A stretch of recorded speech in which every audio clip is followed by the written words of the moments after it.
आप सभी को जय मसीह की। द बाइबल पोर्शन में आपका स्वागत है। हमारा आज का वचन है व्यवस्था विवरण चौथा अध्याय वचन 15 से 31। इसलिए तुम अपने विषय में बहुत सावधान रहना, क्योंकि जब यहोवा ने तुमसे होरेब पर्वत पर आग के बीच में से बातें की, तब तुमको कोई रूप न दिखाई पड़ा।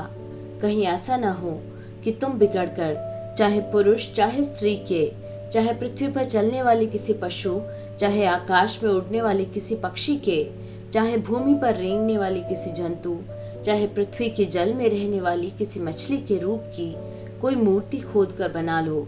या जब तुम आकाश की ओर आंखें उठाकर सूर्य, चंद्रमा और तारों को अर्थात आकाश का सारा तारागण देखो, तब बहक कर उन्हें दंडवत करके उनकी सेवा करने लगो, जिनको तुम्हारे परमेश्वर यहोवा ने धरती पर के सब देश वालों के लिए रखा है।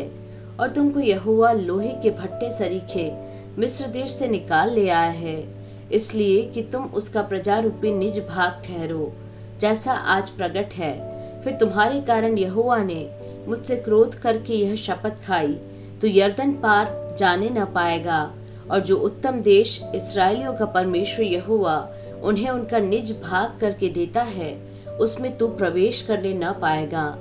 किंतु मुझे इसी देश में मरना है, मैं यरदन पार नहीं जा सकता, परंतु तुम पार जाकर उस उत्तम देश के अधिकारी हो जाओगे। इसलिए अपने विषय में तुम सावधान रहो, कहीं ऐसा न हो कि तुम उस वाचा को भूलकर जो तुम्हारे परमेश्वर यहोवा ने तुमसे बांधी है, किसी और वस्तु की मूर्ति खोद कर बनाओ, जिसे तुम्हारे परमेश्वर यहोवा ने तुमको मना किया है। क्योंकि तुम्हारा परमेश्वर यहोवा भस्म करने वाली आग है, वह जल उठने वाला ईश्वर है। यदि उस देश में रहते रहते बहुत दिन बीत जाने पर और अपने बेटे पोते उत्पन्न होने पर तुम बिगड़कर किसी वस्तु के रूप की मूर्ति खोद कर बनाओ और इस रीति अपने परमेश्वर यहोवा के प्रति बुराई करके उसे अप्रसन्न कर दो, तो मैं आज आकाश और पृथ्वी को तुम्हारे विरुद्ध साक्षी करके कहता हूँ कि जिस देश के अधिकारी होने के लिए तुम यरदन पार जाने पर हो, उसमें तुम जल्दी बिल्कुल नष्ट हो जाओगे और बहुत दिन रहने न पाओगे, किंतु पूरी रीति से नष्ट हो जाओगे।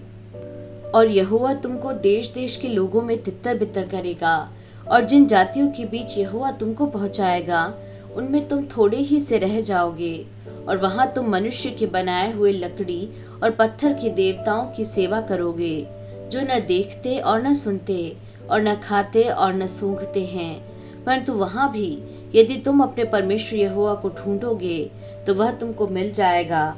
शर्त यह है कि तुम अपने पूरे मन से और अपने सारे प्राण से उसे ढूंढो।